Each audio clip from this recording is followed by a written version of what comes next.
In Romans chapter 12, verse 2, it says, be transformed by the renewing of your mind. So basically, the biggest thing that happened to me today is changing or adapting to my situation, to changes that are happening in my daily life, and better, like improving myself, because I mainly just struggled with that, actually changing and adapting to my surroundings. To be honest, I simply said I give up in that moment.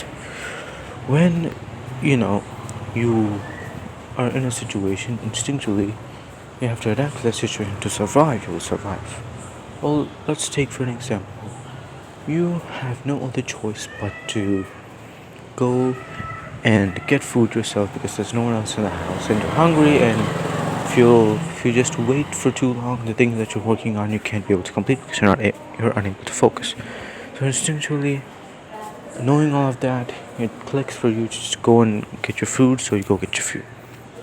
After you go get your food, you don't think about going to go get your food. You just do it because you know that you have no other choice. And also, you're hungry. Now, this instinct is supposed to be in a relationship with God. As soon as we realize that this is what is killing us, in the snap of your fingers, you're supposed to remove it from your life. I know things are not. It is impossible to remove things in your life in the snap of your fingers, but just work on it and don't give up on it. Like later on, if you keep working on it and you're distracted by some other thing, don't go to that other thing, or don't go and solve that other problem.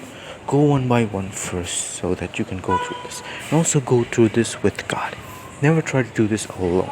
If you try to do this, if you try to do this alone, you will perish. Not as in actually perish, but you will not succeed. You will simply say, I give up, and no matter what you're trying to do, what you're trying won't be as fruitful as it's supposed to be. Like, it won't be perfect, basically. Now, we are not perfect and we are unable to produce perfect fruit, but from the solution given to us by God, we can actually produce perfect fruit, and that is why in that situation you can escape temptation. You can actually remove that bad thing in your life that is the root problems for you being a gluttonist, or you're giving into lust really easily, you're being lazy, you're giving into anger, anything, to be honest. So yeah, whenever there's a root problem for you and it requires change, don't be afraid to change. Like, change is a good thing, but changing matters here. Are you changing for the good of yourself and the people around you and God and your relationship with God?